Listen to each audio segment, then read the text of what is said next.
అదేనంట మావిగిన విధానంతో వెళ్తారంట జగన్ గారు. మచిలీపట్నం, విజయవాడ, గుంటూరు గెలిస్తే మారుస్తారంట రాజధానిని.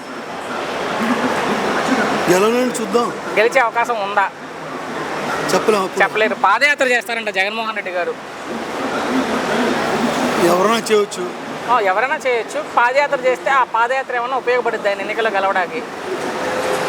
షర్మిలా గారు చేపట్టే కదా ఉపయోగపడింది. ఈయన చేస్తే ఇప్పుడు ఈ ఎన్నికల్లో ఎంత మైలేజ్ వస్తుంది, గెలిచే అవకాశం ఉందా అంటే చెప్పలేదు. చివరిగా అమరావతి వర్సెస్ మావిగన్, దేనికి మీ ఓటు రాజధాని కంటే? అమరావతి. రంగాలి ప్రీతి తల్లి గారు కేసు పెట్టారు ఉప ముఖ్యమంత్రిగా ఉన్న పవన్ కళ్యాణ్ మీద నిన్న గన్నవరంలో. అది కూడా చీటింగ్ కేసు పెట్టారు ఆమె. దాని మీద మీ అభిప్రాయం ఏంటి బాబాయ్? అంటే అవి అన్నీ ఫోర్స్ఫుల్గా పెట్టి కేసులు, ఆ కేసులు ఒక్కటి కూడా నిలబడిపోవడం సెకండరీ. సో ఆయన ఎంతలా మాట్లాడారో మనం చూసాం. ఆయన మాట్లాడబట్టి అప్పుడున్న జగన్ గారి ప్రభుత్వం ఆమెకి ఏదైనా ప్రభుత్వం రావడం కూడా మనం చూసాం. సో అలాంటి వ్యక్తి మీద చీటింగ్ ఏకంగా మోసం చేశారు అని. ఏముంది, జనాలు ఏదో రెచ్చగొడతారు, కష్ట డబ్బులు వస్తాయని పెడతారు, అంత మించి అక్కడే ఉండదు. ఓకే, అంతా మాయ. అంటే ఎన్నికల ముందు నా కూతురి మరణాన్ని రాజకీయంగా వాడుకొని గెలిచిన తర్వాత తొలి సంతకం అదే అని చెప్పి నన్ను మోసం చేశారు పవన్ కళ్యాణ్ అంటున్నది ఆమె. చాలా విధాలుగా ప్రయత్నం చేశారు ఆ కేసు క్లియర్ చేయడానికి. ఓకే, క్లియర్ చేయలేనటువంటి ఇదిలో ఉంది అది. లేకపోతే పవన్ కళ్యాణ్ గారికి ఇంత టైం పట్టదు, అది ఎప్పుడో క్లియర్ అవుతుంది. సో మరి మొన్న మాట్లాడిన ఎవరైతే రావణ్ అనే వ్యక్తి ఉన్నారో, సో ఆయన మీద ఉపా చట్టం పెట్టి 14 రోజులు రిమాండ్కి పంపించారు. ఇది కేవలం ప్రభుత్వం కక్ష సాధింపు చర్య అంటున్నారు మాజీ ముఖ్యమంత్రి జగన్మోహన్ రెడ్డి గారు. అది కక్ష సాధింపు చర్య ఎట్ట అవుతుంది? జనాలందరినీ బూతులు తిడుతుంటే బూతులు తిట్టాల్సిన అవసరం వాళ్ళకి ఏమొచ్చింది? పబ్లిక్ని తిడుతున్నారు, సీఎంని తిడుతున్నారు, డిప్యూటీ సీఎంని తిడుతున్నారు, లోకేష్ని తిడుతున్నారు, ఇంకా మినిస్టర్ని తిడుతున్నారు. ప్రశ్నించే గొంతుగా నొక్కేస్తున్న ప్రభుత్వం అంటున్నారు జగన్ గారు. ఎందుకు నొక్కుద్ది? నువ్వు తిట్టకుండా ఉండు, నీ దగ్గరికి ఎవడు నుంచి అప్పుడు మాట్లాడదాం. ఓకే, నీ దగ్గరికి ఎవడు రావట్లేదు, నువ్వు గొడవ చేస్తే నీ దగ్గరికి వస్తున్నారు. ఓకే, లేదా నువ్వు ఇంట్లో ఉన్న సేపు నీ దగ్గరికి ఎవడు వస్తున్నాడు, ఎవడు రాడు. ఫైనల్గా పవన్ కళ్యాణ్ గారి గురించి రకరకాలుగా మాట్లాడే తిట్టే వాళ్ళకి మీరు ఏం చెప్తారు? ఇవన్నీ తిడతాము అనేది ఇవాళ రేపు కామన్ అయిపోయింది. ఓకే, ఆ తిట్టడం కూడా ఫ్యాషన్ లెక్క తయారైంది ఇదంతా. అంతేగాని తిట్టుడు బొట్టుడు ఇవన్నీ ఒట్టి మాటలు అంతే. పవన్ కళ్యాణ్ కూడా సమర్థుడు. రాజకీయం అనేది ఒకవేళ కొత్తగా అయినా కాబట్టి మంచి సీనియర్ నాయకులు పక్కన చేరారు కాబట్టి రాజకీయం బాగా తెలుసుకుంటాడు. అదే బాటలో బాగా ముందుకెళ్తాడని మా అభిప్రాయం. డిప్యూటీ సీఎం 2 సంవత్సరాలు అవుతుంది, ఆయన అభివృద్ధి ఎలా ఉందంటారు? ఇప్పుడు డిప్యూటీ సీఎం 2 సంవత్సరాలు అయినా కానీ 7,000 కిలోమీటర్లు సిమెంట్ రోడ్లు వేశారు. అన్ని పథకాలు కానీ అతను తీసుకున్న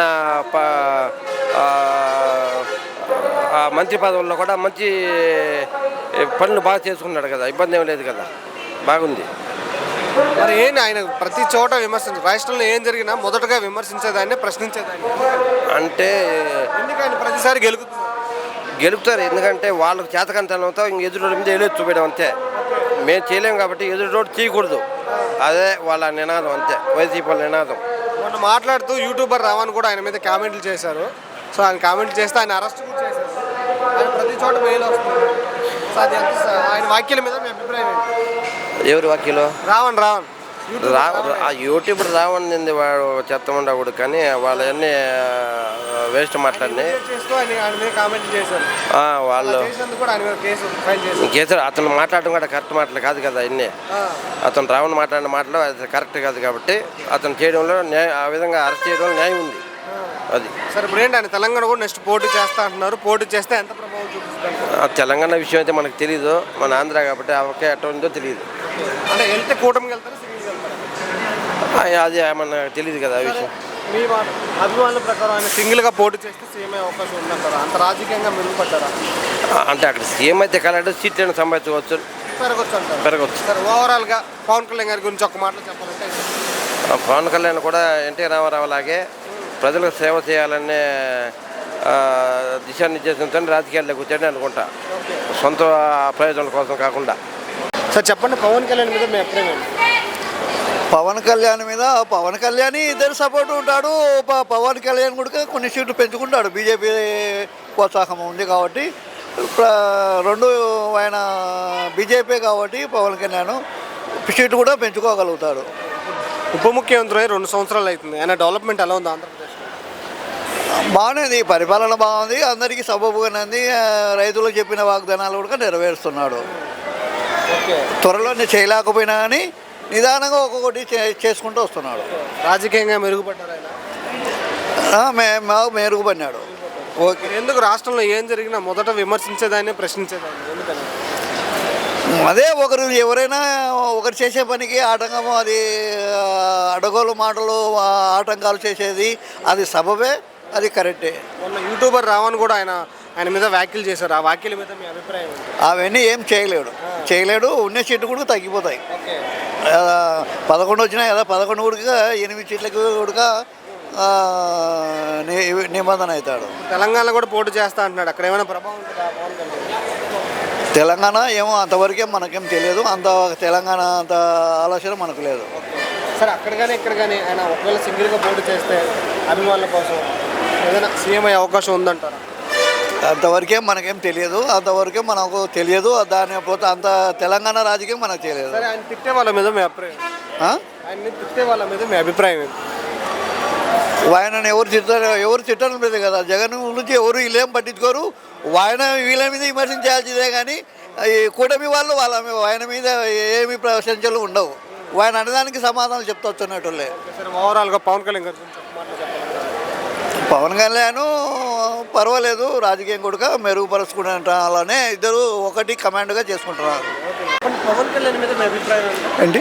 పవన్ కళ్యాణ్ మీద మీ అభిప్రాయం ఏంటి? పవన్ కళ్యాణ్ ఆయన స్టాండ్ వేరుగా ఆయన మాటలు అదంతా మనం దాని గురించి అంటే 2 సంవత్సరాలు అవుతుందని ఉప ముఖ్యమంత్రి డిప్యూటీ సీఎం మన రాష్ట్రానికి ఆయన యొక్క పరిపాలన వరకు బాగా జరుగుతుందని నా డెవలప్మెంట్ బాగానే ఉంది. ఎందుకంటే పంచాయతీలు మాది ఆల్రెడీ పంచాయతీలోనే ఉండేది, నేను విలేజ్లోనే ఉండేది.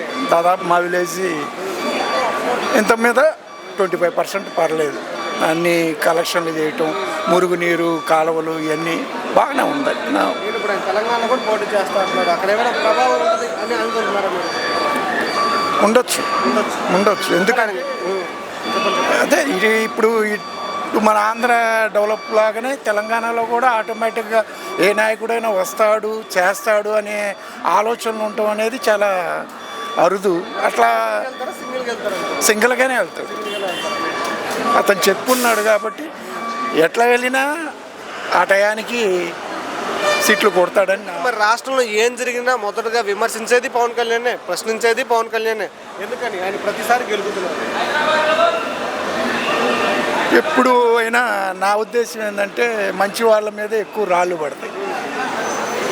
అది కాలక్రమేణా తెలుస్తుంది దాని యొక్క మంచితనం ఏందని. మాట్లాడుతూ యూట్యూబర్ రావణ్ కూడా ఆయన్ని కామెంట్లు చేసి వ్యాఖ్యలు చేశారు. ఆ వ్యాఖ్యల మీద మీ అభిప్రాయం? రావణ్ గురించి నేను పెద్దగా నేను వీడియోస్ అవన్నీ నేను చూడలేదు. కాకపోతే ప్రకాష్ రాజు ఆయన వెనకేసుకొని మాట్లాడటం మాత్రం కరెక్ట్ కాదు నా అభిప్రాయం. సరే, ఏంటి మరి ఇన్ కేసు ఆయన అక్కడ కానీ ఇక్కడ కానీ సింగిల్గా పోటీ చేస్తే అభిమానుల ప్రకారం ముందు సీఎం అయ్యే అవకాశం ఉందంటారా? అవ్వచ్చు. రాజకీయంగా మెరుగుపడ్డారు 90%. ఒక మాట పవన్ కళ్యాణ్ గారి గురించి చెప్పాలంటే ఏం చెప్పాలి? అది ఒక రాజకీయంగా ఒక కులానికి సంబంధించిన పార్టీ కాదు. జనసేన అనేది ఆయన ఇండివిజువల్గా ఆయన మొదటి నుండి 10 years బాగా కష్టపడి జనాల్లో నుంచి వెళ్ళి వచ్చాడు కాబట్టి ఆయనకంటూ ఒక సపరేటు అడ్మినిస్ట్రేషన్ తీసుకొస్తున్నాడు. అట్లా నాయకుడు ఉండాలి కాబట్టి ఇప్పుడు తమిళనాడులో ఇప్పుడు మనం విజయం చూస్తున్నాం కదా, ఆ రకంగానే అదంతా జనాలకి తెలుస్తుంది. నువ్వు నేను మాట్లాడుకుంటే తెలిసేది కాదు. అది నా అభిప్రాయం అయితే రావచ్చు.